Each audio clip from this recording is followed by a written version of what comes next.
Hello everyone, this is Al from Guild. I wanted to share with you some of the sleeper hits from this Kickstarter, Damage Dice 2. I think there are always some sets that surprise us with how they come out in a very good way.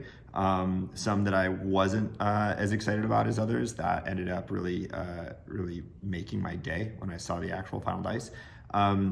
Some of these sets, when we go through the process, we've seen them in we've seen every part of them separately, but not all together. So we've seen the mold tested, we've seen the acrylic tested, but we haven't seen the acrylic tested on the same mold. Sometimes until the final shipment arrives, do we actually see the bag and the dice and the acrylic and the ink color all together on the same thing. So we're often get to experience that right along with you. So this time, I'm doing this by myself without Gordy and James because these are going to be totally subjective. This is just my opinion. These are the sets that I think sort of delivered over and above what I was expecting. First of all, so like we all knew Death Saves was going to be awesome. So I'm not going to talk about that one. It came out awesome. We knew that was going to be the case. A lot of the other ones too, I knew were going to be great.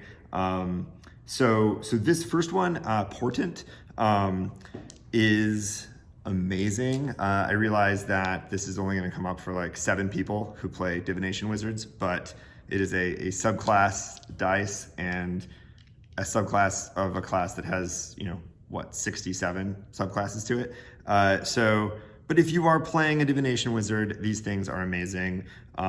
If you can see, the coloring of this acrylic came out pretty phenomenal. It's got this wonderful level of, just translucent enough to see the sparkles in there and the different colorways in there, but still, opaque enough to have some substantial backing to it. They're great. I love them. Super unique. Bags always come out pretty great. So this set, again, one that I knew was going to be cool. I was pretty excited about this set, but it really kind of came out over and above what I was expecting. Second one, along the same lines, one that I knew was going to be cool, but until you actually see a D20 with all blank sides save one, I just didn't understand how cool that was going to be until I actually saw it. Wild Magic set. It's bizarre. It's one of those things that you don't realize that you've never seen one before until you see it. And you're like, oh, that's a D20 with nothing on most of the sides. Also, and this is a point of pride. So all of our negative space versus positive space number facing dice are all varied on the same die, except the percentile dice, which is the first time we've made a percentile die. And you can see the tens place is negative space, whereas the ones place is positive space. A cool perk that came up in detail. We're very excited about it. I think this set really came out.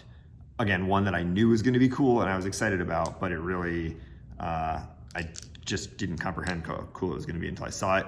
The bag for this one is, full color embroidery, very stylish, very cool. Certainly represents the feeling of the weave, if you will.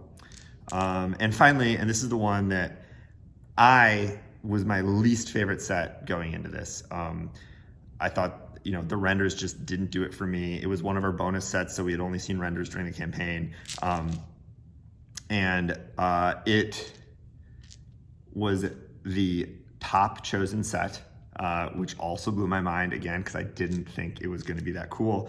And then we got them in and I started looking at them. We had only seen these on the fire mold as far as like when we were approving the acrylic, and the bludgeoning copper teal acrylic dice are just gorgeous. They are super unique. Like I haven't seen something like this. This color is, it really reminds me of the colorways that I would see when I started playing in the early 90s. You'd see some of these sort of opaque, solid color just sort of like vibrant dice, and I love it. Yeah, it just really looks pretty phenomenal, and I wasn't expecting it to. I wasn't expecting to like these dice, and this is probably my favorite set. So those are my surprise sleeper hits. I think they all came out really great this time. The feedback's been really excellent on the comments. We do read all those, and we'd love to hear what you guys are saying and also what you post online. We've seen some great stuff in Twitter and in Instagram. So please keep that coming. We want to see photos of these in use. I know a lot of us aren't getting a ton of in-person playtime, but hopefully more and more as the summer rolls in and the pandemic rolls away. Yeah, so let us know. Did anything surprise you? Super curious about that. And those are mine.